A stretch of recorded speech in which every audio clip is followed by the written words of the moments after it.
Hola, muy buenas tardes a todos.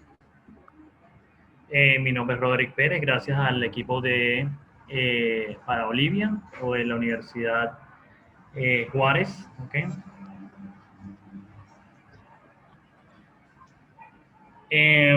Entonces, bueno, mi nombre es Roderick Pérez, como ya mencionaron. Eh, y la charla de hoy tiene como objetivo hablar sobre la caracterización geofísica de yacimientos no convencionales. La charla está dividida en, voy a comenzar con una breve introducción acerca de los reservorios no convencionales, luego voy a hablar sobre el objetivo principal, luego voy a dividir, la charla está dividida en tres principales bloques, en las cuales en la primera estaremos hablando sobre la calibración de registros eléctricos. Luego voy a hablar sobre cómo llevar esta calibración de registros eléctricos a eh, registros sísmicos o un volumen sísmico. Y finalmente entonces voy a hablar sobre cómo calibrar estos resultados con la información de producción para luego concluir con algunas, finalizar con algunas conclusiones. Entonces, bueno, en líneas generales, ¿qué son los reservorios no convencionales? Son aquellos, a diferencia de los reservorios convencionales, los cuales son relativamente volúmenes más pequeños y fáciles de desarrollar, mientras que los no convencionales tienen extensiones mucho más grandes, sin embargo, son más difíciles de desarrollar. ¿Ok? Entonces, los reservorios en este triángulo de recursos, vemos que en la parte inferior tenemos aquellos recursos que necesitan mayor tecnología y unos precios más altos para poder ser desarrollados de una forma económica. Entonces, un reservorio convencional se define aquel reservorio que tiene tres principales tipos de roca. Tenemos una roca fuente, una roca reservorio y una roca sello. Entonces, en teoría, la roca fuente lo que ocasiona es que expulsa hidrocarburos cuando está bajo las condiciones de temperatura y presión adecuadas, y este hidrocarburo se almacena en la roca reservorio, y la roca sello es lo que evita que se escape dicho hidrocarburo. Sin embargo, entonces, en una roca no convencional o un reservorio no convencional, entonces las tres propiedades de la roca están en la misma, o en la misma roca, cumple las tres funciones, es roca fuente, reservorio y sello. En este caso, la principal fuente de estudio son la formación Barnett Shale, la cual tiene una porosidad bastante baja, una porosidad de 6% y un alto contenido de TOC. Al comienzo de este estudio, que fue alrededor del 2006, cuando empecé a analizar este tipo de, de, de los reservorios no convencionales. En Estados Unidos las reservas estaban en el orden de los 300, de un TCF de gas, ¿ok? O sea, un TCF es un trillion cubic feet. Y al final, y más o menos en el 2011 ya llegaban hasta 336, lo cual representa un gran avance, especialmente en materia de investigación enfocadas a los reservorios no convencionales. Ya para el 2008 se estimaba que Estados Unidos iba a los de reservorios convencionales, especialmente los onshore y los offshore del Golfo de México, iban a declinar, y especialmente entonces los no convencionales iban a llegar hasta los 10 millones, que es lo que actualmente Estados Unidos produce o producía antes de la pandemia. Entonces, bueno, me gusta mucho esta foto porque esta foto, ustedes lo que están viendo es estas líneas negras, lo que está representando es el hidrocarburo, el cual no está viajando a lo largo de los poros de la roca, sino está viajando a lo largo de las diferentes fracturas o set de fracturas que estamos observando en nuestro set de datos. Entonces, en los reservorios no convencionales, especialmente en el área del Barnett Shale, en su momento la mayoría de los pozos que se perforaban eran pozos verticales, mientras que los pozos horizontales se empezaron a perforar después de 2006 y fueron gran parte del éxito, debido a que permitían entonces que, y con el objetivo principal es entonces encontrar aquellas zonas en las cuales la roca se hace más frágil, y con el objetivo de aumentar o optimizar el volumen de roca fracturado durante la estimulación hidráulica. Entonces ustedes se preguntarán, ¿pero qué es esa palabra brittleness o brittle? Brittle es fragilidad, y fragilidad entonces se define como la cantidad de energía almacenada dentro de la roca antes del fracturamiento. Entonces, esta depende de muchos factores, como puede ser la litología, temperatura, TOC, etc.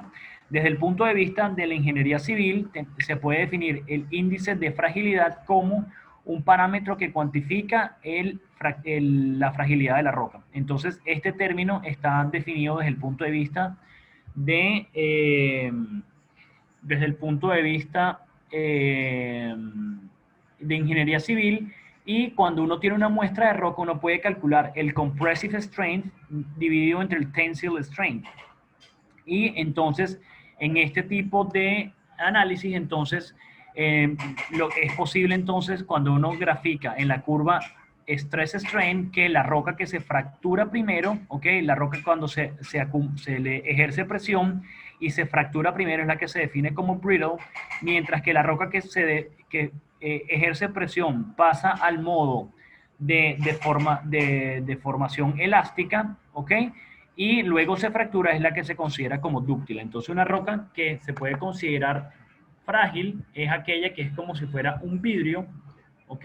Mientras una roca que es del tipo dúctil se puede asumir que es como algo que es como una plastilina. Desde el punto de vista mineralógico hay dos definiciones desde un punto de vista mineralógico y desde el punto de vista de parámetros elásticos.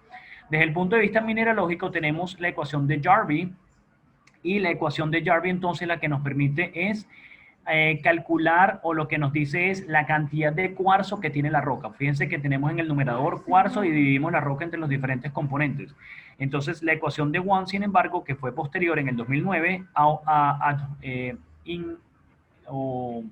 suma a la ecuación la dolomita en el denominador y adicionalmente en el denominador agrega el TOC. Mientras tanto, desde los parámetros elásticos tenemos el módulo de Young y el Poisson ratio, y simplemente es el promedio de lo que se califica como el módulo de Young brittle, que es la muestra puntual dividido menos el mínimo entre la diferencia entre el máximo y el mínimo. Entonces el objetivo de todo esto entonces es buscar o tratar de reconciliar ambos factores con el objetivo de analizar cuál sería entonces su relación. De nuevo, en este set de estudios, okay, vamos a analizar la roca o la formación Barnett Shale, la cual está dividida entre el Lower y el Upper Barnett. Esta fue depositada sobre el Biota Limestone, que es un limestone. Tenemos el Forest Bore Limestone, que está dividiendo también la roca entre Upper y Lower Barnett. Y está por encima, tenemos la formación Marble Falls. Lo que vamos a ver más adelante es la importancia o cuál fue el éxito de la perforación de pozos horizontales en el desarrollo de los no convencionales. Entonces, fíjense que a partir del año 2005, mayoritariamente, la cantidad de pozos perforados de forma horizontal fue superior, y esto es lo que vamos a ver en la siguiente imagen. Entonces, fíjense cómo fue el desarrollo de estos reservorios.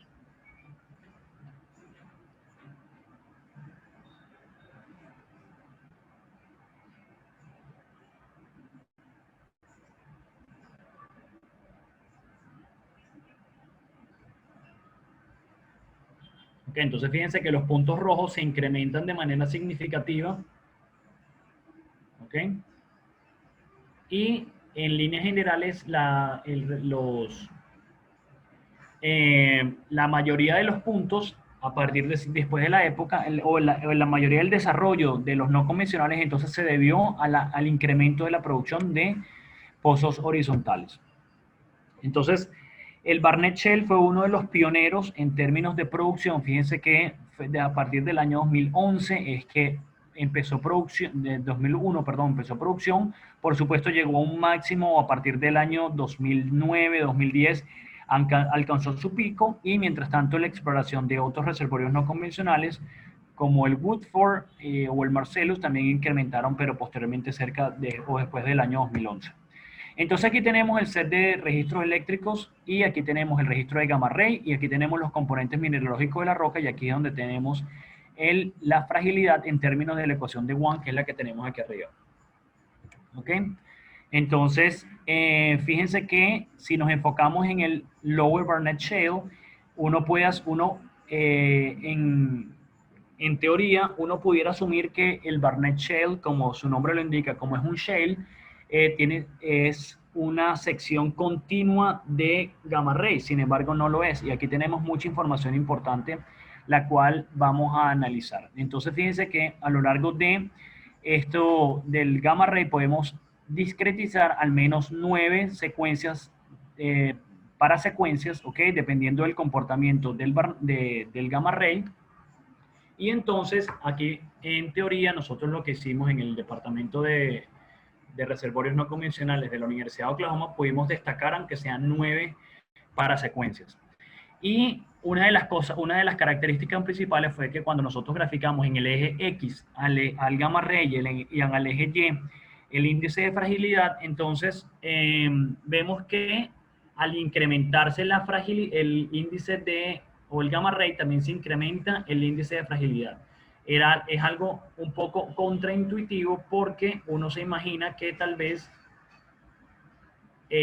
uno se imagina que cuando la roca se incrementa el gamma ray,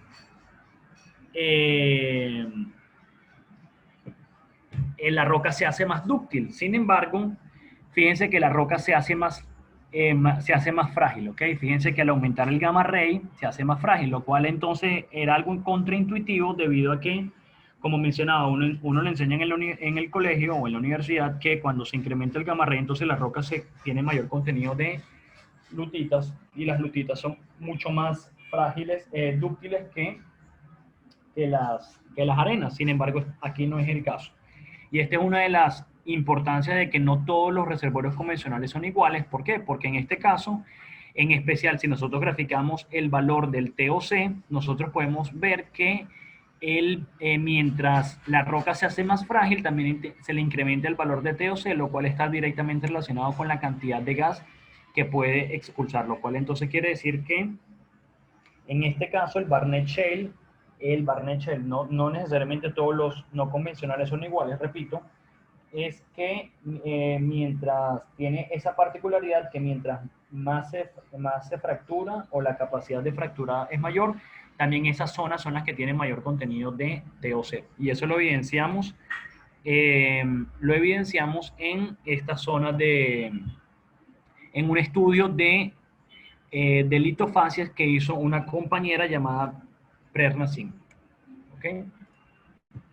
Adicionalmente, entonces ahorita vamos desde el punto de vista elástico, podemos entonces analizar que si nosotros graficamos en el Poisson Ratio y el Young Modulus, en el gráfico de Grisser de 2007, podemos observar que tenemos la zona dúctil, es aquella zona que tiene mayor contenido de Poisson Ratio, ¿ok? Y toda esta zona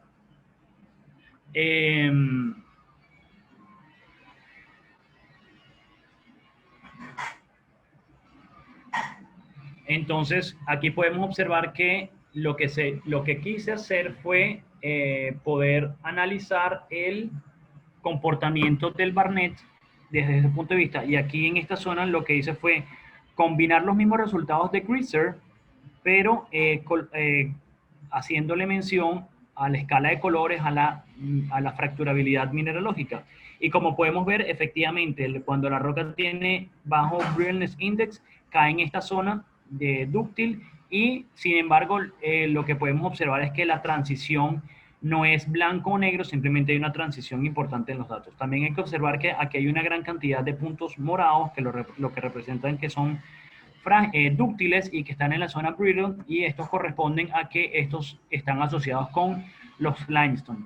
Una cosa importante es que nosotros contraintuitivamente podemos pensar que los limestone, cuando uno va a la playa, uno tiene un limestone en su mano y dichos limestone entonces son frágiles.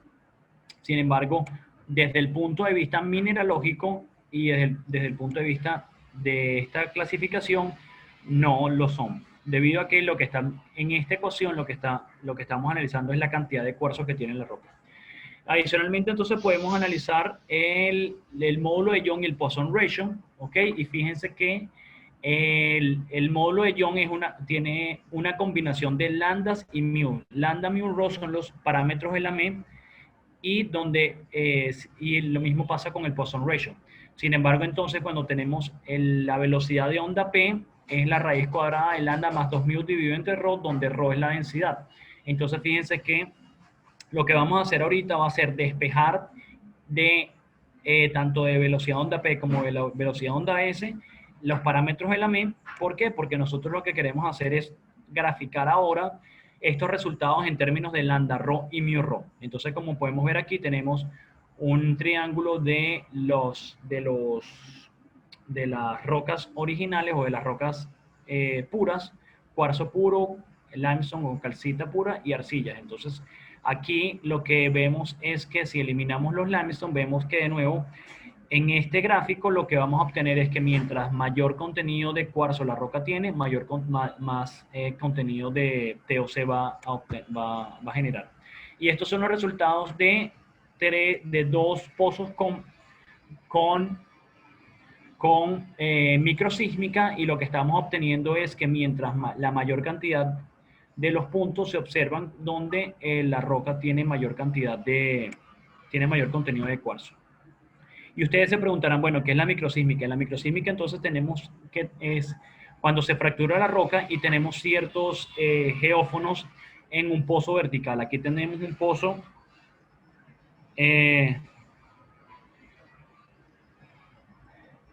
un pozo observador, que sería el azul, tenemos un pozo que es el que se fractura, que es el morado, y el pozo con información de gamma ray, que en este caso sería el amarillo. Entonces fíjense que tenemos el fracturamiento se origina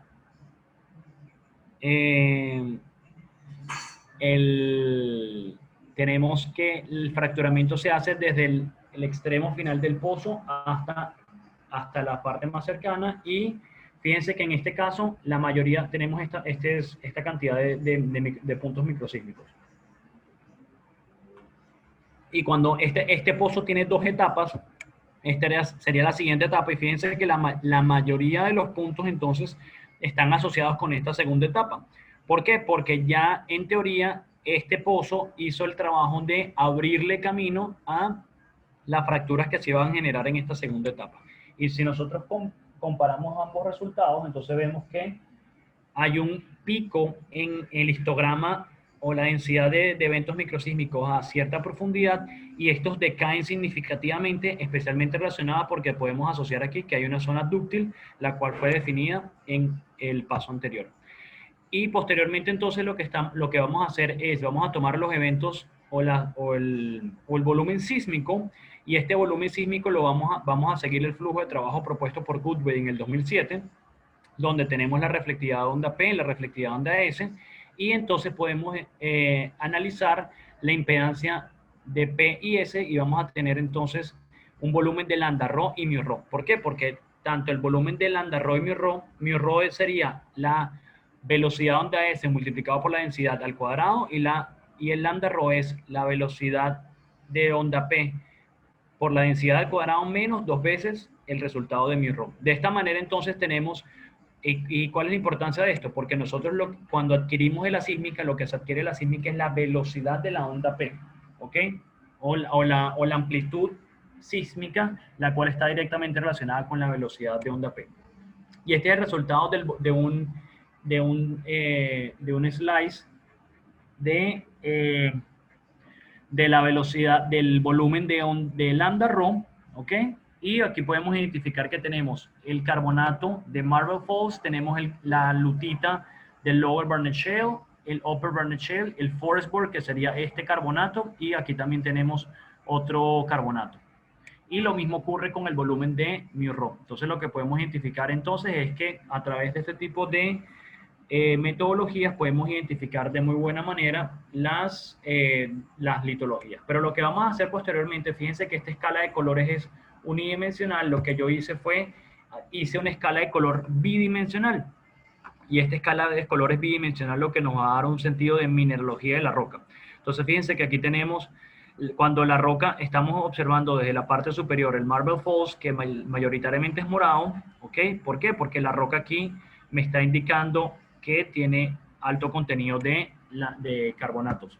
Luego el Upper Barnett Shale mayoritariamente es lutítico, ¿ok? Luego tenemos el Forestburg, que también es un carbonato.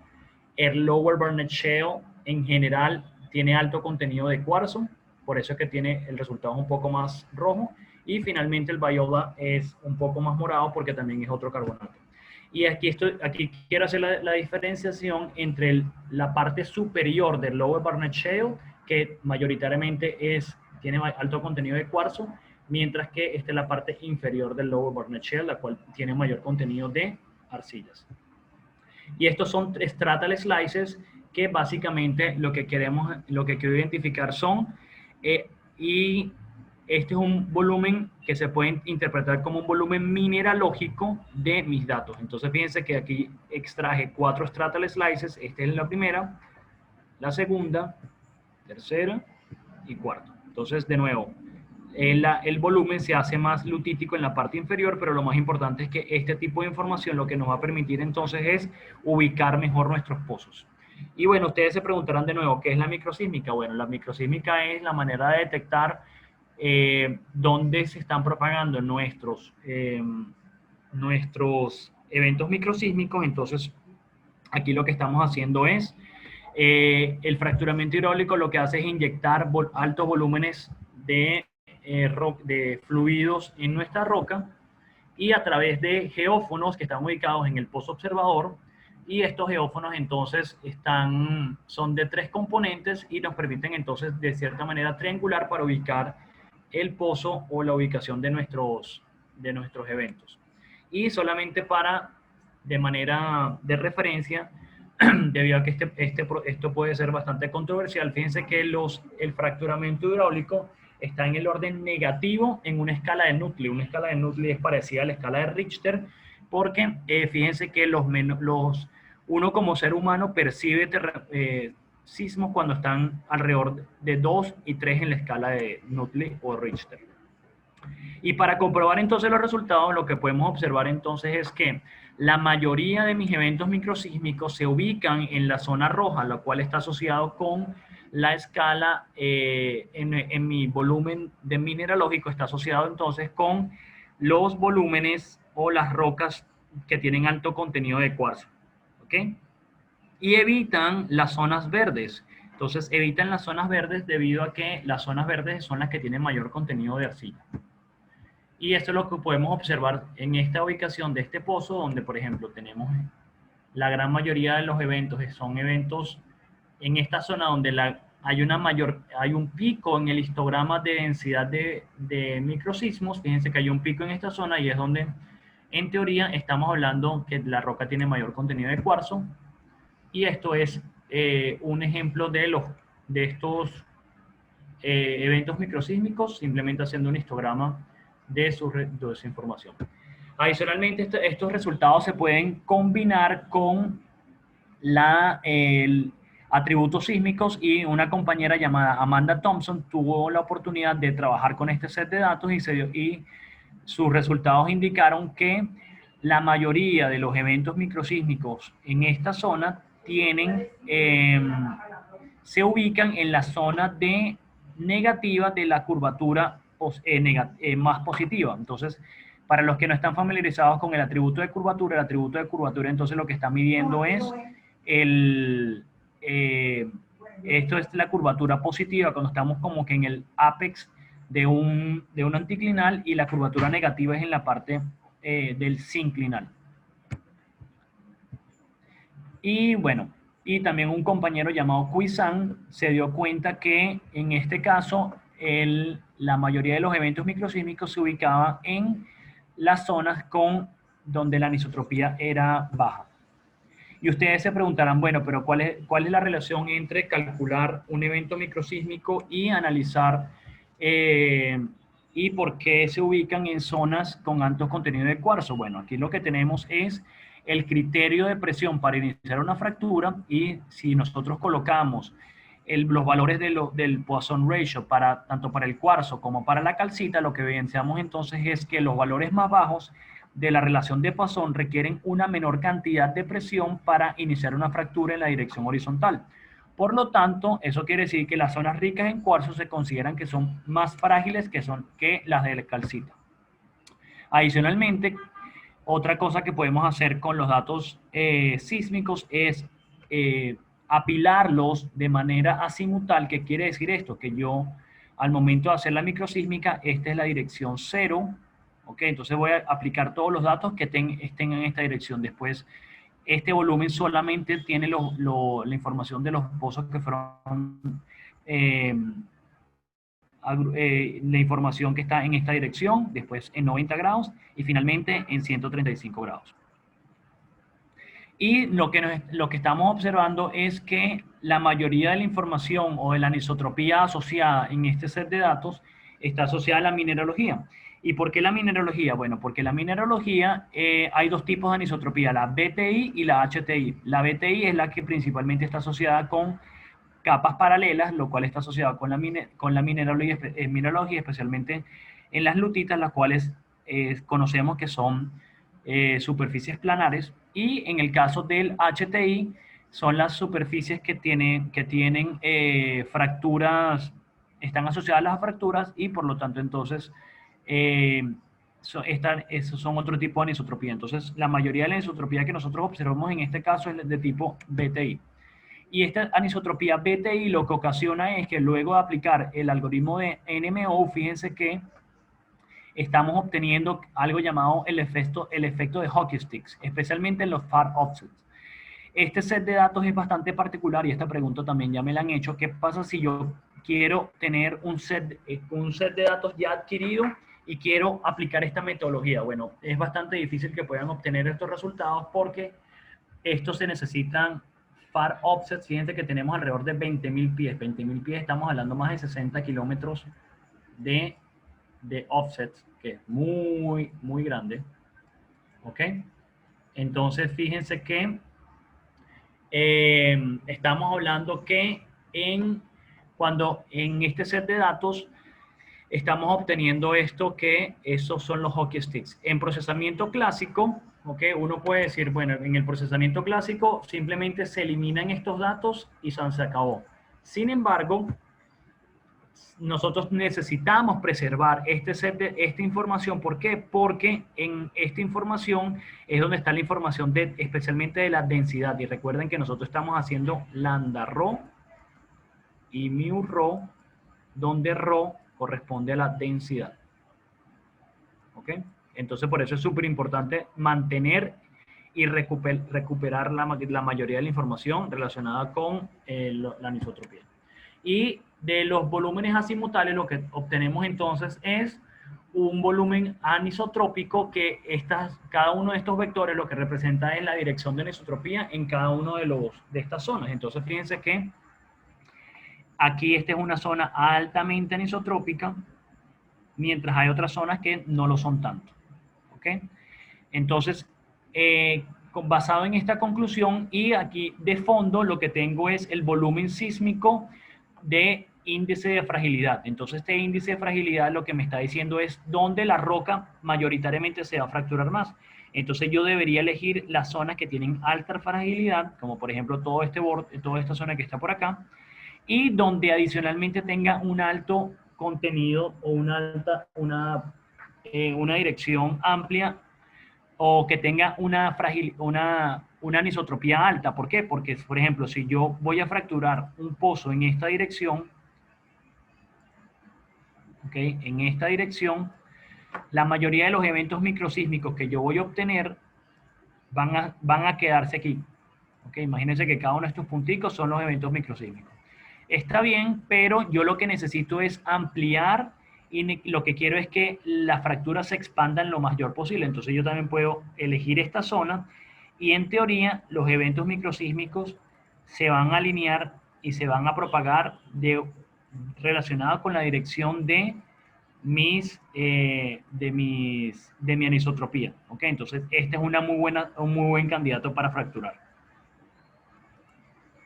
Finalmente entonces las conclusiones con las que podemos llegar hasta este momento es que el objetivo era identificar áreas con alta fragilidad, lo cual se consiguió realizando o teniendo en cuenta registros se generó una plantilla de fragilidad basada en registros eléctricos. Luego esta plantilla de registros eléctricos se comparó con la información del volumen sísmico, de la información sísmica simultánea, lambda rho mu rho. Luego, con la información de los eventos microsísmicos, lo que se comprobó fue que las rocas ricas en cuarzo son más frágiles que aquellas que tienen un mayor contenido de lutita o caliza. Y entonces se llegó a la conclusión entonces que utilizando un volumen de índice de fragilidad es posible incrementar la predicción de producción en reservorios no convencionales. Y bueno, antes de concluir quisiera darles un ejemplo porque la mayoría de los ejemplos que se han visto actualmente están en Estados Unidos, aquí en Colombia, donde actualmente resido. Una de las mayores formaciones de interés se llama la formación La Luna, y esta formación La Luna está dividida por 3 miembros, está definida por 3 miembros, que son Galembo, Pujamana y Salada, y esta roca generadora ha sido la que ha dado la mayoría, se extiende hasta esta zona de Venezuela, y por eso es que la zona del lago de Maracaibo en Venezuela es una de las mayores zonas productoras de hidrocarburos en el mundo. Y entonces esta zona se extiende a lo largo de Colombia, y fíjense las propiedades o la comparación de propiedades que tenemos en esta zona. Entonces fíjense que esto es la Luna en Colombia, y entonces esta es la comparación con algunos de los reservorios no convencionales o más promisorios en Estados Unidos, donde el promedio está, tienen espesores bastante más delgados, ¿ok? La Luna llega a tener hasta 17.000, o en profundidad está mucho más profunda, tiene un espesor aproximado de entre 400 y 2.200 pies, teniendo en cuenta que una roca que tiene un TOC de 1 a 3 se considera muy bueno, y cuando es 4 se considera muy bueno. Fíjense que entonces la Luna llega a tener hasta 20% por contenido de TOC. De igual manera, cuando el RO, en la reflectancia de vitrinita, está entre 0,5 y 1, ¿ok? Se dice que tiene alto contenido o tiene alta probabilidad de proveer hidrocarburo, petróleo, ¿ok? Entonces la Luna tiene la capacidad de estar entre ventana de petróleo y ventana de gas. Y adicionalmente, en comparación con los otros shales en Estados Unidos, las propiedades teóricas de la Luna son muy superiores. Y uno de los esfuerzos que está haciendo Colombia actualmente es que Ecopetrol el año pasado firmó un acuerdo con la compañía Oxy, con Occidental, y esta compañía entonces lo que está haciendo es, están haciendo un joint venture en las cuales los ingenieros de Ecopetrol viajaron a Estados Unidos para tener un trabajo por 2 años y ver cómo se desarrollan los no convencionales, cómo lo está haciendo Oxy para traer esa tecnología y aplicarla aquí en Colombia.